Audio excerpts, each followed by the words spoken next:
14% à l'intérieur de 6 mois. Et j'étais justement ce matin à l'hôpital de Rimouski au niveau du bloc opératoire. C'est un bloc opératoire, mais on reconnaît qu'il va devoir être rénové à un moment donné. Mais en termes de délai, les listes d'attente, même ici à Rimouski, sont très très longues. Ce qui peut arriver, lorsque vous allez dans des endroits où les blocs opératoires sont plus petits, il peut arriver qu'il n'y ait pas non plus le nombre de patients nécessaires pour être opérés l'après-midi. Fait que là, ils terminent à 2h30, 3h. Et ça, c'est le prix à payer pour garder nos blocs opératoires. C'est-à-dire qu'on accepte qu'ils ne prennent pas tout leur temps parce qu'ils ont pas assez de patients pour opérer. Mais je dois vous avouer que votre accès en chirurgie est exemplaire, je dirais même par rapport à toute la province dans la région du Bas-Saint-Laurent. Vous représentez quel investissement environ?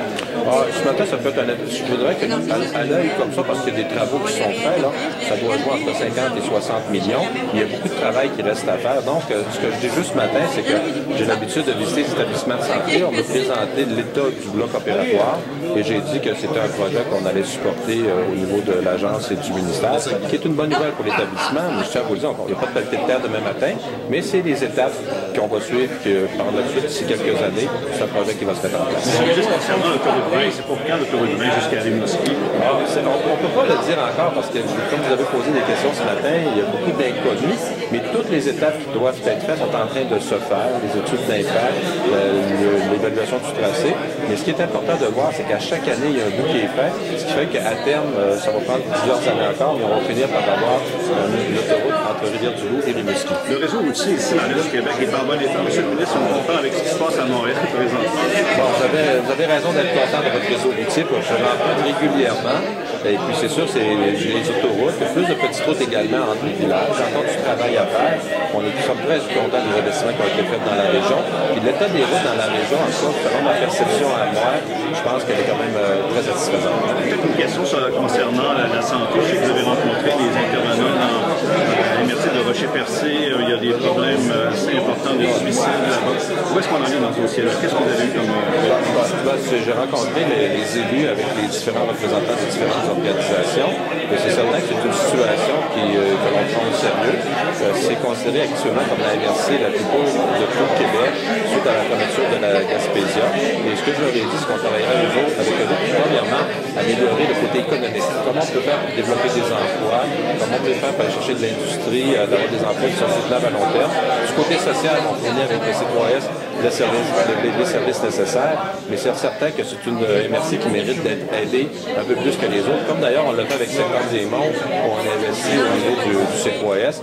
Donc j'ai rencontré les élus, on va travailler avec eux autres, et comme je leur ai dit, les premiers responsables de faire en sorte que ça va s'améliorer, c'est d'abord le milieu, ils vont travailler avec la région et avec le gouvernement, et c'est une région qu'on veut supporter. Est-ce que vous allez augmenter les services de santé dans ce cadre-là? Ils ont déjà des services de santé qui sont disponibles, et puis c'est plus la situation économique qu'il faut aider. Moi, j'ai visité l'hôpital de Chandler, j'ai visité leur centre d'accueil, j'ai parlé avec les gens. En termes d'accessibilité des soins de santé, c'est très bon. La problématique, c'est qu'il y a des gens qui ont des problèmes plus, je vous dirais, sociaux, à cause du fait qu'il n'y a pas peu d'emplois, qu'il y a des emplois qui se sont perdus, puis il y a des gens qui ont perdu leur statut socio-économique. Donc, il faut aider ces gens-là à se replacer.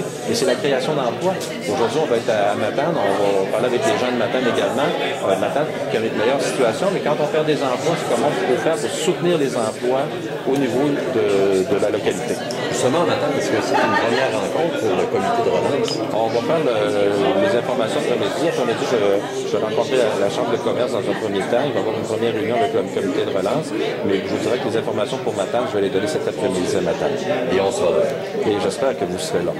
Ça me donne une raison de plus de ne pas vous parler de ça ce matin. Un projet que je supporterai. Donc, pour l'établissement, je pense que c'est une bonne nouvelle. En passant, vos équipes médicales ici sont fantastiques.